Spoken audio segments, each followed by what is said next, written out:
ननद या पड़ोसन। ज्योति की शादी एक संपन्न परिवार में हुई थी जहाँ किसी चीज़ की कोई कमी ना थी।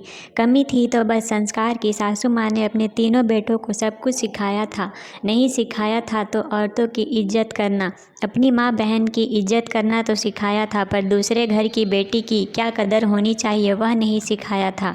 तीनों बेटे अपने पत्नियों को पैरों की जूती समझते थे। ढंग से बात कैसे की जाती है यह पता नहीं था। कहीं पर भी बेइज्जती कर देना तो आम बात थी। यह चीज़ मुझे बहुत दुख देती। शादी के कुछ दिन बाद मुझे पता चला कि मेरी ननद मेरे सामने वाले फ्लैट में रहती है, जिसे मेरी सासू माँ ने इसलिए खरीद दिया है ताकि वह हर पल हमारी नज़रों के सामने रहे। कुछ दिनों में यह भी समझ आ चुका था कि वह फ्लैट सिर्फ रहने के लिए है और सोने के लिए ही इस्तेमाल होता है, बाकी तो सब यही होता था। रसोई छूने के अगले दिन जब इनके लिए चाय बनाने गई तो देखा उनके दोनों बच्चे स्कूल के लिए तैयार होकर टिफ़िन के लिए बैठे हैं। सासू माँ ने कहा, बहू जल्दी से इन दोनों को टिफ़िन तैयार कर दो, इसकी मम्मी सो रही है। मैंने फटाफट टिफ़िन तैयार किया। फिर तो यह रोज़ का काम था। थोड़ी देर में ननद नंदोई आ गए, उन्हें चाय नाश्ता करवाया, फिर खाना खाने के समय आ गया, फिर रात का खाना बनाया। इसी तरह से प्रतिदिन का काम था। उनके बैठने और खाने से मुझे कोई दिक्कत नहीं थी। बड़ी ननद थी कोई बात नहीं, पर समस्या ये थी कि वो दिन भर सासू माँ की कान भरती, जिस कारण वह कभी भी मुझसे ढंग से बात भी नहीं करती। हर बात में ताना देती। काम के लिए कभी काम वाली रखने की बात होती थी तो अक्सर यही कहती, 4 लोगों का तो काम है, काम वाली की क्या ज़रूरत है। जहाँ तक मेरी बेटी का सवाल है, उसका तो खाना कभी कभी ही इसे बनाना पड़ता है। मैं अपने ज़माने में 25 लोगों का खाना रोज़ बनाती। मजाल थी कि मैं कुछ बोल सकूं। आजकल तो लोग बीवी को सर पर बैठा कर रखते हैं तो बीवी बोलेगी ही। अगर गलती से भी कभी कोई बात अमन मान ले तो तुरंत कहते, जोरू का गुलाम हो गया है। अपने दामाद को कहते, अपनी पत्नी की कद्र किया करो, उसे खुश रखा करो। उसके खुश रहने से आपके जीवन में खुशियाँ आएंगी, आपकी तरक्की होगी। इसी तरह जीवन व्यतीत होता रहा।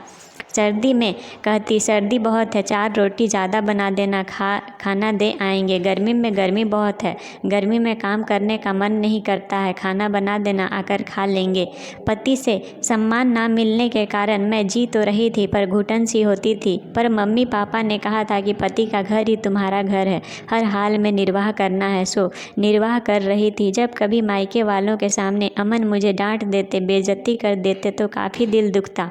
मैंने कभी भी अपने पापा, अपने भाई, अपने जीजाजी को इस तरह का व्यवहार करते नहीं देखा था। करीब 2 साल बाद मैं माँ बनने वाली थी। मैं खुश नहीं रहती थी, चिड़चिड़ी हो गई थी, कुछ अच्छा नहीं लगता। हमेशा अंदर अंदर घुटन के कारण खून की कमी हो गई थी। डॉक्टर ने बताया कि इन्हें खुश रखा करो, हीमोग्लोबिन बहुत कम है। 3 महीने बाद डॉक्टर ने मुझे बेड रेस्ट बता दिया। अब घर का सारा काम सासू माँ पर आ गया। फिर भी ननद नहीं सोचती कि मेरी माँ है तो मैं कुछ मदद कर दूँ। जब एक दिन सासू माँ ने कहा कि मैं काम वाली रख लेती हूँ और तू खाना बना दिया करना, मुझसे अब नहीं होता। इस पर वह माँ गुस्से में बोली, ऐसा मेरा बुरा दिन नहीं आ गया है कि मायके में नौकरानी का काम करूं, भाभी की नौकरानी बनूं। कल से जो भी होगा मैं घर में बना कर खा लिया करूंगी, तुम अपनी बहू की सेवा करो। और यह कहकर गुस्से में चल दी। सासू माँ को काम करते देख मुझे भी बुरा लगता था, पर मैं कुछ नहीं कर पा रही थी।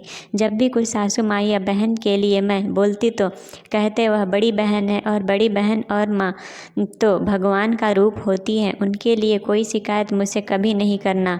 वह मेरी माँ है, वह कभी गलत नहीं हो सकती। इसके बाद वह एक दिन भी घर नहीं आई। मैंने बच्चे को जन्म दिया, वह अस्पताल भी उसे देखने नहीं आई।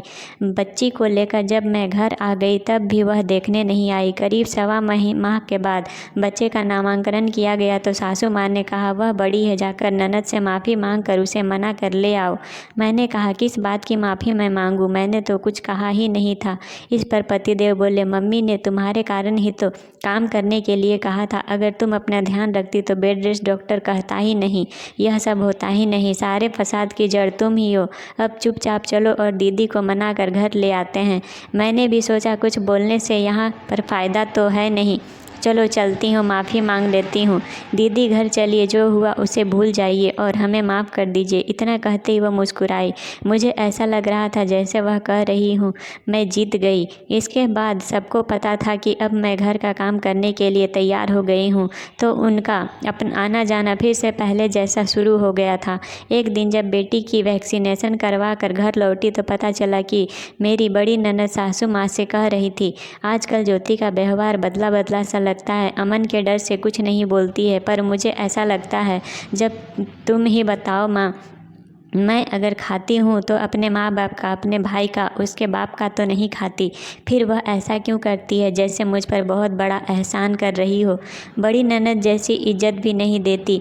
इतना कहते ही मैं घर में प्रवेश की। तभी मैंने कहा, मुझे कहना तो नहीं चाहिए दीदी, पर कह रही हूँ, ननद जैसी इज्जत आपको कैसे दूँ।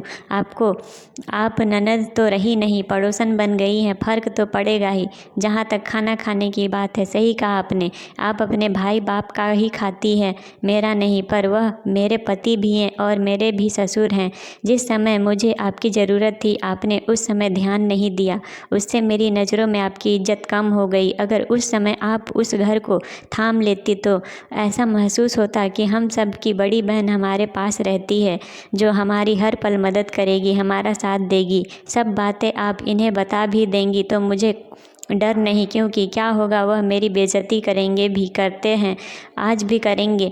यह तो उनका रोज़ का काम है, इससे मुझे कोई फ़र्क नहीं पड़ता। पर पता नहीं क्यों सासू माँ और ननद दोनों ने भी अमन को कुछ नहीं बताया। इधर जैसे जैसे बेटी बड़ी होने लगी, अमन के व्यवहार में सुधार आने लगा। वह सोचने लगे थे कि अगर मेरी बेटी के साथ कोई इस तरह का व्यवहार करेगा तो मुझे कितना बुरा लगेगा, जिस कारण से उनका मेरे प्रति व्यवहार बदलने लगा था। मेरे लिए ये उम्मीद ही काफ़ी था कि एक दिन सब ठीक हो जाएगा। क्या ज्योति अपनी ननद के व्यवहार पर उसको दिए प्रति उत्तर से आप सहमत हैं? ज़रूर कमेंट करके बताएं।